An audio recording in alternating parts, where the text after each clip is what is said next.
Newsnet Sports and CCTV. We had ourselves a fantastic game between the Kingsley Stags and the Cadillac Vikings. I got Coach Mack right next to me. Coach, it was an up and down game, but your defense was really what set the tone throughout the entirety of this entire ball game.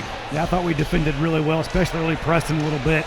I thought in the half court we defended really well too. They have some great ball players. I mean, number 11, Aaliyah Rose, she scored 16, and then we knew Brittany Bowman was good. She had 12, but I thought we defended really well in the half court. They beat us on the rebounds a little bit, so we got to work harder getting some defensive rebounds.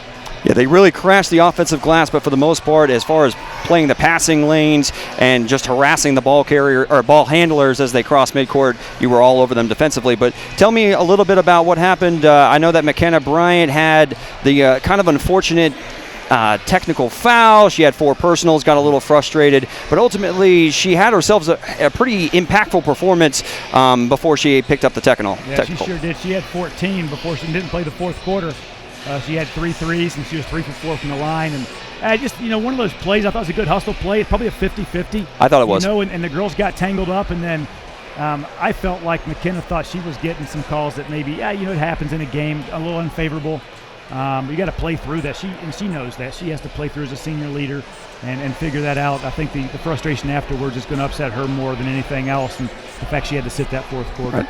Right. But, Molly took over. She had 23 tonight. We had a lot of help. Olivia Meyer had 8, played great defense. Maddie Drabeck played great defense. We had Joz Celia, Ann Whipple off the bench. Emma McTaggart, Michaela played hard. Chesney gave us a little run for a little bit.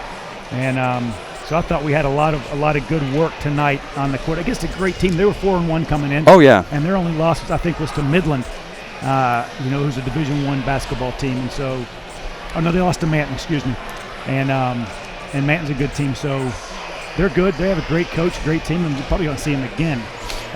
Maybe in the regionals. We'll see how that works out. Yeah, we saw some adjustments that they made and certainly got themselves back into the game at halftime. You led by 14, and they kept fighting all the way till the final buzzer. But ultimately, you mentioned Molly Anderson, and I thought that she had a profound impact on both ends of the floor. I believe she came close to logging a double-double when it came to steals. I think she was around 7 or 8 tonight. Okay. Just tell me how she was able to be that calming presence on the floor. Yeah, we look to her a lot. I mean, although she's only a junior, but she plays long. She plays ahead of the game. She has a great head for the game.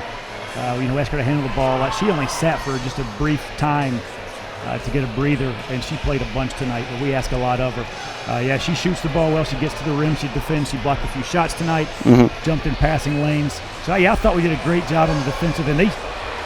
They shot 16 for 18 from the free throw line. That was impressive.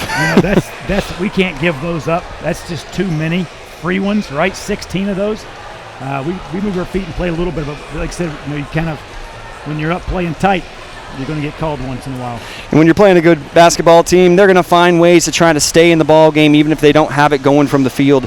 But ultimately, you improved to 5-0 on the season, and you take some momentum going into Alpena. Is there anything in particular you want to see that they did tonight, your Vikings squad, and want to take that game into Alpena? First, we need to rest. I think we're pretty thin. The first game out of the break, if you just never know how you're going to do. We lost the first game out of the break last year, and so we really wanted to come out and get a win the first one out this year. And, Alpena's a Big North game. I think they're 3-2, but it's a Big North Conference game. So we need to clean things up, take care of the basketball, keep playing great defense. And I think we're going to, find a good game on Friday. But then we got 2 non-conference next week on the road. So get rested, stay home and rest, and then get on the road next week. Some great things to take away from this game. Sure. Coach Mack, fantastic job. Thanks for having me up here. I really appreciate it. Go Vikes. No problem. Go Vikes. As the Cadillac Vikings were able to put this one away as they took this one by a final score of 54-48 over the Kingsley Stags. I'm Derek Tate. Thank you for joining us tonight here on Newsnet Sports and CCTV. Have a good night.